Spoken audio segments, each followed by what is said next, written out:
እስቲ ይህንን አስቡት። ቱኒዚያ ሀገር ውስጥ ወደሚገኝ አንድ ሱቅ ገብታችሁ በ$3 ዋጋ አንድ ቡና ትገዛላችሁ። ከዚያም ወደ ዚምባብዌ ዋና ከተማ ተጉዛችሁ ተመሳሳይ ሱቅ ውስጥ በዚያው በ$3 ዋጋ ቡና ለመክፈል የምትጠቀሙበት የሀገሪቱን ገንዘብ በቦርሳ ተሸክማችሁ መሄድ ይኖርባችኋል። ወደ ቻናላችን እንኳን ደህና መጣችሁ። ሰብስክራይብ በማድረግ ይህንን ቻናል ተቀላቀሉ፣ እኛንም ስለሚረዳን ቪዲዮ ለመስራት። እሺ፣ ዛሬ ወደ አፍሪካ የገንዘብ ገበያ ጠለቅ ብለን እንገባለን። ከታላቁ የአሜሪካ ዶላር ጋር ትከሻ ለትከሻ የሚጋጠሙትን ጠንካራ ገንዘቦችና ከፍተኛ ዋጋ ቅናሽ የደረሰባቸውን ደካማ ገንዘቦች እንመለከታለን። የዓለም የገንዘብ ገበያ በፍጥነት እየተለዋወጠ ነው። ነገር ግን ስለ ገንዘብ እጅግ አስደሳች፣ ተለዋዋጭ እና አስገራሚ ታሪክ ያለው በአፍሪካ አህጉር ላይ ነው። እስከ መጨረሻ አብራችሁን ቆዩ።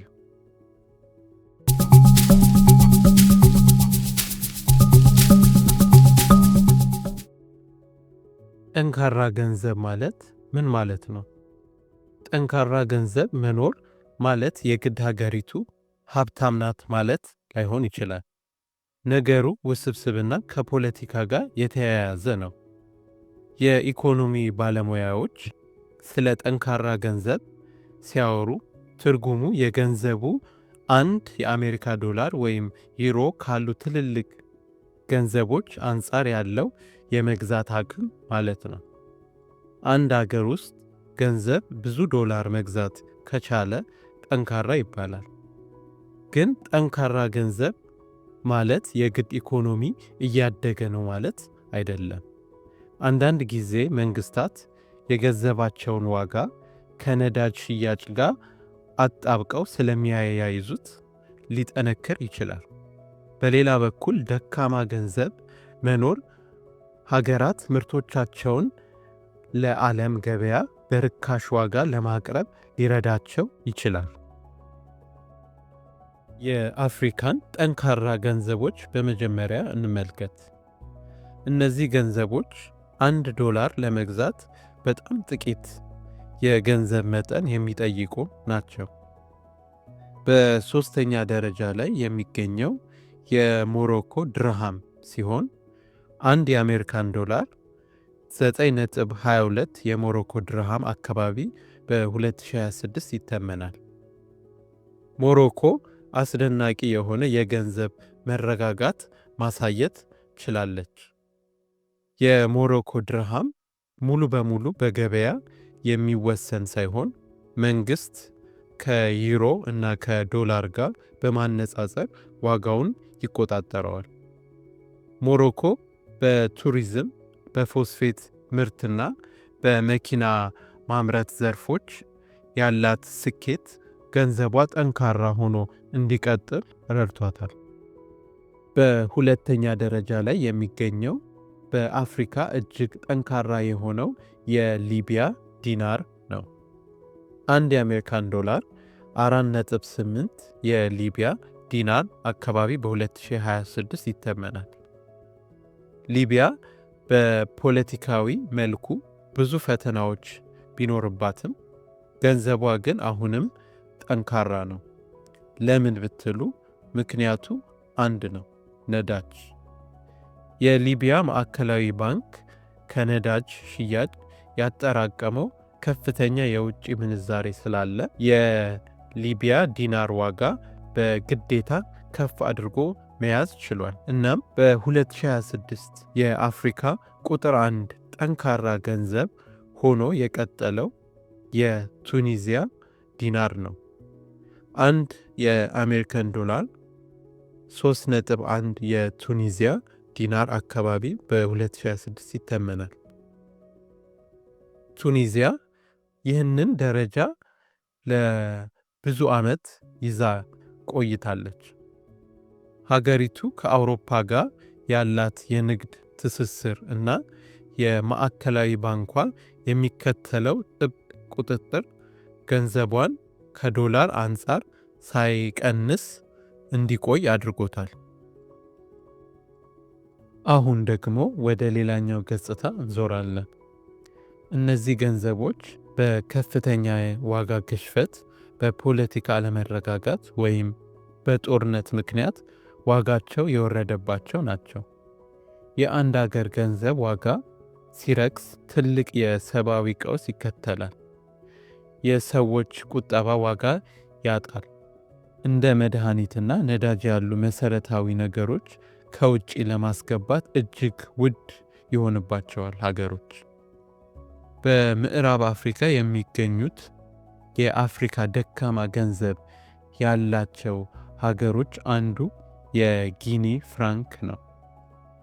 አንድ የአሜሪካን ዶላር 8748 የጊኒ ፍራንክ ይመነዘራል። ሌላኛው የአፍሪካ ደካማ ገንዘብ ያለው ሀገር ደግሞ ሊዮን ነው። ይህም አንድ የአሜሪካን ዶላር በ22854 ሊዮን ይመነዘራል። አሁንም አንድ ዶላር ለመግዛት በሺዎች የሚቆጠሩ የሀገር ውስጥ ገንዘብ ይጠይቃሉ። እነዚህ ሀገራት በማዕድን ሀብት የበለጸጉ ቢሆንም በመልካም አስተዳደርና በመሰረት ልማት ችግሮች ምክንያት የገንዘባቸው ላይ ያለው እመኔታ ዝቅተኛ ነው። ግን አሁንም በ2026 እጅግ አነጋጋሪው ታሪክ የዚምባብዌ ሀገር ገንዘብ ነው። ዚምባብዌ በኢሮፓያን አቆጣጠር በ2008 በዓመት ታይቶ የማይታወቅ የዋጋ ግሽበት አስተናግዳለች። አንድ የአሜሪካን ዶላር 64590 የዚምባብዌ ዶላር እስኪሸጥ ድረስ። ከዚያ በኋላ ብዙ አይነት የገንዘብ ለውጦችን አድርጋለች። በ2024 ዚምባብዌ ጎልድ በተሰኘው በወርቅ የተደገፈ አዲስ ገንዘብ አስተዋውቀው ነበር። በ2026 ላይ ሆነን ስንመለከተው ግን ምንም እንኳን የገንዘብ በወርቅ የተደገፈ ቢሆንም የገበያው እምነት አሁንም ዝቅተኛ ነው። በመንግስትና በጥቁር ገበያ መካከል ያለው የምንዛሬ ልዩነት ሰፊ ነው። ይህም ዚምባብዌ አሁንም በደካማ ገንዘቦች ዝርዝር ውስጥ እንድትቆይ አድርጓታል። ምናልባት አንድ ነገር አስተውላችሁ ይሆናል። እንደ ናይጄሪያ፣ ደቡብ አፍሪካ፣ ግብፅ እና ኢትዮጵያ ያሉ ትልቅ ሀገራት ለምን በጠንካራ ገንዘብ ዝርዝር ውስጥ አልገቡም? እነዚህ እኮ የአህጉሪቱ የኢኮኖሚ ዋልታዎች ናቸው። እዚህ ጋ ነው ዋናው ነጥብ። ናይጄሪያ ናይራ እና የደቡብ አፍሪካ ራንድ ከዶላር አንጻር ጠንካራ ላይሆኑ ይችላሉ፣ ግን በገበያ ውስጥ በስፋት የሚዘዋወሩና ትርጉም ያላቸው ገንዘቦች ናቸው። ናይጄሪያ በቅርቡ ያደረገችው የገንዘብ ሪፎርም ናይራ በገበያ እንዲወሰን አድርጋለች። ይህ በመጀመሪያ ላይ ህመም ቢኖረውም ለረጅም ጊዜ ግን እድገት ያመጣል ተብሎ ይታሰባል። አሁን ደግሞ ወደ ቤታችን እንመለስና ለብዙዎቻችሁ ዋነኛው ጥያቄ እንደሚሆን እርግጠኛ ነኝ። የኢትዮጵያ ብር በ2026 የት ነው ያለው? የኢትዮጵያ ብር ታሪክ ካለፉት 2 ዓመታት ወዲህ ትልቅ ለውጥን አስተናግዷል። ታስታውሱ እንደሆነ በኢሮፓያን አቆጣጠር በ2024 አጋማሽ ላይ ኢትዮጵያ ለ10 ዓመታት ስትከተል የነበረው በመንግስት የሚተመን የምንዛሬ ተመን ወደ በገበያ የሚወሰን የምንዛሬ ተመን ቀይራለች። ይህ ውሳኔ ምን ውጤት አመጣ ለሚለው ጥያቄ፣ አንደኛ የዋጋ ማስተካከል በበፊቱ ጊዜ በባንክ እና በጥቁር ገበያ መካከል የነበረውን ሰፊ ልዩነት አሁን በ2026 ላይ እጅግ ጠቧል። ይህም በውጭ ሀገር የሚኖሩ ኢትዮጵያውያን ገንዘባቸውን በህጋዊ መንገድ በባንክ እንዲልኩ ትልቅ መነቃቂያ ፈጥሯል።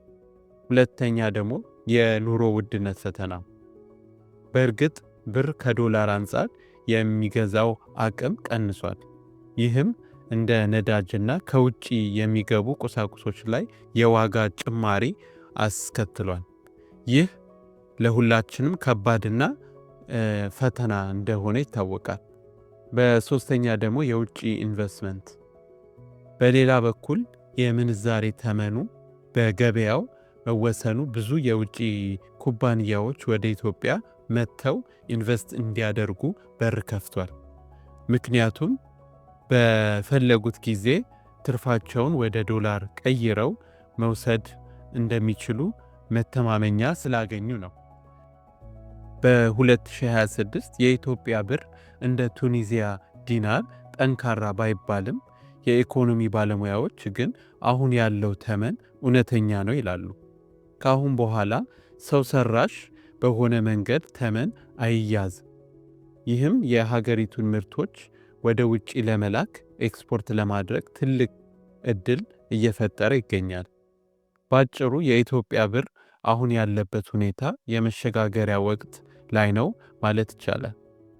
ከድሮ የተቆለፈበት ስርዓት ወጥቶ ወደ ነፃ ገበያ መግባቱ መጀመሪያ ላይ ህመም ቢኖረውም ለረጅም ጊዜ የኢኮኖሚ እድገት ግን መሰረት እየጣለ ነው ተብሎ ይታመናል። እሺ አሁን ደግሞ ሙሉ የአፍሪካን ገንዘብ ዝርዝር ለማየት ያክል አሁን የምታዩት የገንዘቦች ዝርዝር የአፍሪካ ጠንካራ ገንዘቦች ዝርዝር ሲሆን በመጀመሪያ ላይ የቱኒዚያ ዲናር ይገኛል። በሁለተኛ ላይ የሊቢያ ዲናር ይገኛል። በሶስተኛ የሞሮኮ ድርሃም ይገኛል። በአራተኛ ላይ የጋና ሲድ ይገኛል። በአምስተኛ ላይ የቦትስዋና ፓውላ ይገኛል። በስድስተኛ ላይ ደግሞ የሲሼልስ ሩፒ ይገኛል። በሰባተኛ ላይ የኤርትራ ናቅፋ ይገኛል። በስምንተኛ ላይ የሳውዝ አፍሪካ ራንድ ይገኛል። በዘጠነኛ ላይ ደግሞ የናሚቢያ ዶላር ይገኛል። በአስረኛ ላይ ደግሞ የልሶቶ ሎቲ ይገኛል ማለት ነው።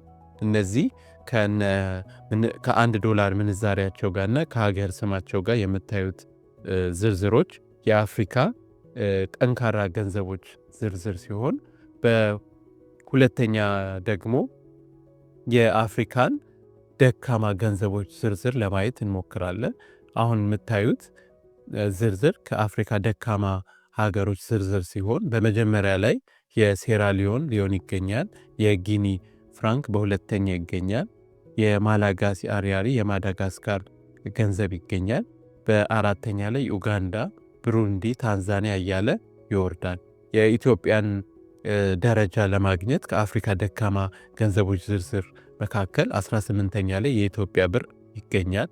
በ19ኛ ደግሞ የጎረቤት ሀገራችን የኬንያ ሽሊንግ ይገኛል። በመጨረሻ ደግሞ የዚምባብዌ ጎልድ አዲስ ያመጡት የብር ይገኛል ማለት ነው። ዚምባብዌ ከዚህ በፊት አዲስ ካመጣችው ገንዘብ በፊት መጀመሪያ ላይ ደካማ ገንዘብ ከሚባሉት ውስጥ አንደኛ ነበረች። አሁን ሌላ ገንዘብ ያመጡት በ21ኛ ደረጃ ላይ ይገኛል ማለት ነው። አሁን የወደፊቱን ስንመለከት የአፍሪካ አህጉራዊ ነፃ የንግድ ቀጠና AfCFTA አፍሪካን ኮንቲኔንታል ፍሪ ትሬድ ኤሪያ ተግባራዊ መሆኑን አህጉሪቱ እርስ በእርስ እንድትገበያይ ያደርጋል። በዶላር ላይ ያለውን ጥገኝነት ለመቀነስ የዲጂታል ክፍያ ስርዓቶች እየተዘረጉ ይገኛል። የገንዘብ ጥንካሬ የአንድ ሀገርን ኢኮኖሚ ውጤት እንጂ የሀገሪቱን ሙሉ ማንነት አይገልጽም። ሊቢያ ጠንካራ ገንዘብ ቢኖራትም የፖለቲካ ፈተና አለባት።